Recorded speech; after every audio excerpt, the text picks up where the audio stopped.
चीर फाड़ मैंने नहीं करवाया, मेरा आत्मा दुख रहा था तो हमने ले आया लाश को घर में। अब घर में ले जाने के बाद चौकीदार सरपंच क्या बोला, गांव वाले क्या बोले कि पोस्टमार्टम करवा देना।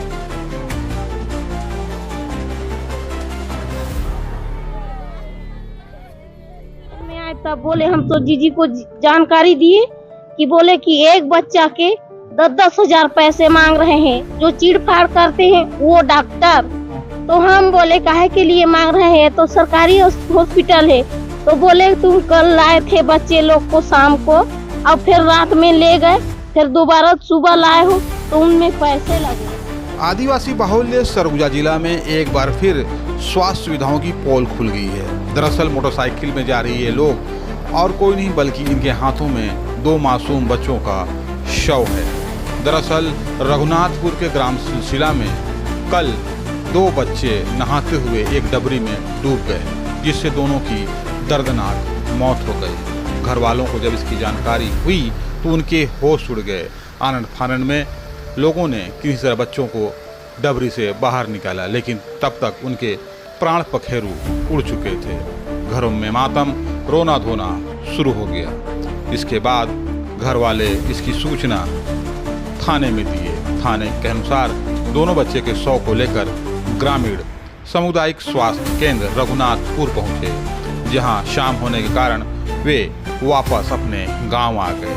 लेकिन सुबह पुनः चौकीदार व पुलिस के कहने पर वे सामुदायिक स्वास्थ्य केंद्र रघुनाथपुर पहुंचे और पोस्टमार्टम का इंतजार करने लगे।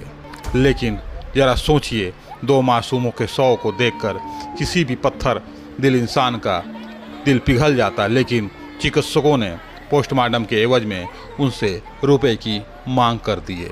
फिर क्या था, गिड़गिड़ाते आदिवासी ये लोग रहम की भीख मांगने लगे। एक तो बच्चों की मौत का दुख का पहाड़ इनके ऊपर टूटा था और फिर पोस्टमार्टम के लिए रुपए की मांग। ऐसे में वे रोते बिलखते हुए वहीं बैठे रहे। लेकिन इसकी जानकारी जैसे ही वरिष्ठ चिकित्सक अधिकारियों को हुई, वे तत्काल वहां पहुंचे और पोस्टमार्टम की कार्रवाई तो करवा दिए।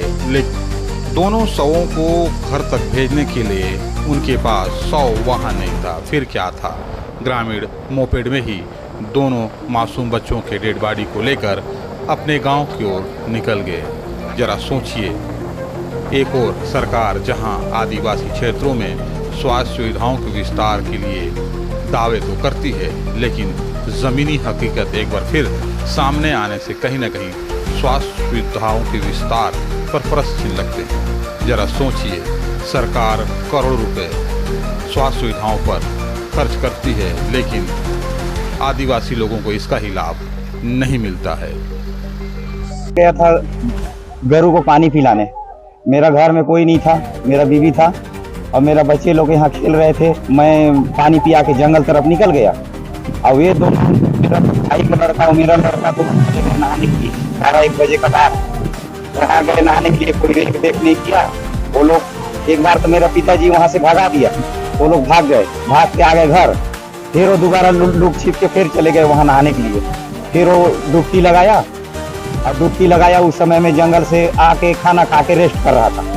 रेस्ट करने के बाद मेरे बीवी पूछा कि मेरा लड़का कहाँ है, तो बोला खेल रहा है वहाँ पर। तो मेरा बहू ने गया कि बोलता है दोनों लड़का नहीं दिखाई दे रहा है, तो थोड़ा ढूंढो। और वो लोग का कपड़ा रखा था वहाँ पर उसकी किनारे, घाट के किनारे। तो मैं बोला कपड़ा वहाँ रखा है तो घाट के किनारे है, तो दोनों कूद गए। फिर मैं हाल साल गया जल्दी, और जल्दी जाके वहाँ पर पैंट शर्ट निकाल के पूरा दोनों को बोही की तरह मैंने उठाया, दोनों बच्चे को बस सर हॉस्पिटल ले गए। हॉस्पिटल ले गया, यही दर्द के दिल में मैंने उस दिन कल चीर फाड़ मैंने नहीं करवाया, मेरा आत्मा दुख रहा था तो हमने ले आया लाश को घर में। अब घर में ले जाने के बाद चौकीदार सरपंच क्या बोला, गांव वाले क्या बोले कि पोस्टमार्टम करवा देना था। तो हाँ, हमको सुबेरे हम बोले भाई को कि चलो पोस्टमार्टम करवा के आते हैं, कल नहीं करवाए थे। तो कहने पूछा भी कि हो जाएगा कि नहीं हो जाएगा, तो बोले हो जाएगा। पुलिस वाले से ही फोन लगाए थे और वहाँ गया तो डॉक्टर साहब 7 बजे का बैठते बैठते 11 बजवा दिया। और फिर बाद में वो बोल रहा है कि मेरे से अब आज पोस्टमार्टम करवाओगे तो 10,000 रुपया एक आदमी का लगेगा। फिर हमने बोला गरीब आदमी हम सर कहाँ से दे पाएंगे, देख रहे हो ना खेती है ना बाड़ी है, मजदूरी कर करके खा रहे हैं, हम इतना नहीं दे पाएंगे, हमको लाश दे दीजिए, ले जाएंगे और वहीं हम कार्यक्रम कर देंगे। तो बोलता है लाश ऐसा नहीं मिलता है, कहता है साहब आएगा ताला खोलेगा फिर मैं दूंगा लाश, ऐसे बोला। फिर हमने बड़े अफसर को फोन किया, फिर बड़े अफसर ने आया, फिर उसको हमने पूरा बात बताया, फिर वो लाश को पोस्टमार्टम करवा के दिया। 10,000 पैसा भी मांग रहा था वो, दो आदमी में 20,000 मांग रहे थे, बस पैसा नहीं दिए सर। तो बाइक में कहाँ लेके आओ? बाइक में हमने बोला कि एम्बुलेंस करवा दो, ये वहाँ पर गाड़ी खड़ा था, लेकिन उसने बोला कि ये गाड़ी नहीं जाएगा, बोला दूसरा गाड़ी जाएगा बोला। अब हमारे पास फोन नहीं था सर, हम गरीब आदमी हम फोन नहीं रखते, तो कहाँ से फोन लगाएंगे बताइए। इसलिए हमने बोला भाई लोग का मोटरसाइकिल है, 2-3 मोटरसाइकिल ले गए थे, उसी में बैठा के ले आया बस। पहुँचे तब बोले हमारा जी त्रिवेणी गिरी, हम आए हैं राजपुर से, उनका छोटा साली है।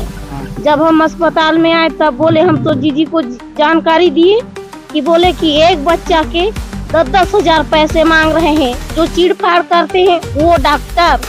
तो हम बोले काहे के लिए मांग रहे हैं, तो सरकारी हॉस्पिटल है। तो बोले तुम कल लाए थे बच्चे लोग को शाम को, अब फिर रात में ले गए, फिर दोबारा सुबह लाए हो तो उनमें पैसे लगेगा, एक बच्चे का 10,000, फिर बाद में बोले एक बच्चे का 55 हजार, फिर से गोड़न पैया करने लगे हम, तो बोले कि दोनों बच्चा का 5,000, बस इतना ही जानते हैं। नहीं दिए, फिर बड़ा अधिकारी लोग आए, फिर क्या बात किया, फिर फ्री में। कितना परेशान हुए इस दौरान? हम सुबह यहाँ 7 बजे से आए थे, बहुत परेशानी हुआ। बाइक में कहाँ लेके जा रहे थे आप लाश को? वही तो बोला, वहाँ पे बोला कि वहाँ से गाड़ी हमको दिलाइए, तो बोला कि हमने गाड़ी यहाँ सुविधा नहीं है, अंबिकापुर से मंगवाना पड़ेगा, तब तक बहुत लेट हो जाएगा, तब तक तुम घर में आप कुछ भी कर सकते हैं बच्चे को। बीएमओ से पता किया, बीएमओ द्वारा ये बताया गया कि हमारे द्वारा अस्पताल रघुनाथपुर वालों के द्वारा बताया गया कि धौरपुर में 100 वाहन उपलब्ध है, आपको रुकना पड़ेगा आधा। तो बोले हमारे पास गाड़ी है, हम अपनी गाड़ी में ले जाएंगे। और रिश्वत की जो मांग कर रहे हैं, रिश्वत के मांग के बारे में भी मेरे को ये बताया गया कि हमारे डॉक्टर द्वारा रिश्वत नहीं मांगा गया है, बल्कि उनके द्वारा ये कहा गया कि बिना चीर फाड़ के हमको पीएम रिपोर्ट दे दीजिए, हम कुछ पैसे आपको दे दें। ये बीएमओ के द्वारा मेरे को बताया गया, जिसको अब वो तोड़ मरोड़ के बोल रहे हैं कि डॉक्टर पैसा मांग रहा था। पहले पीएम नहीं करवाना चाह रहे थे, जब उनको पता चला कि पानी में डूबने से शासन के द्वारा कुछ क्षतिपूर्ति दिया जाता है, तो फिर उन्होंने पोस्टमार्टम करवाने के लिए लेके आया और ऐसा एलिगेशन डॉक्टर के ऊपर लगाया गया। पूरे मामले में जांच की जाएगी क्या? अगर इस विषय में पैसे की लेन देन वाली बात आई है तो अपन जांच करवाएंगे, एक टीम गठित करके। तो जो समय पर पहुंच नहीं पाया एम्बुलेंस 100 वाहन, उसके लिए क्या जिम्मेदारी है? नहीं, सामने वालों ने मना कर दिया तो क्या है, वो आधा घंटा आने में लगता है धौरपुर से, अब टाइम तो देना पड़ेगा आपको।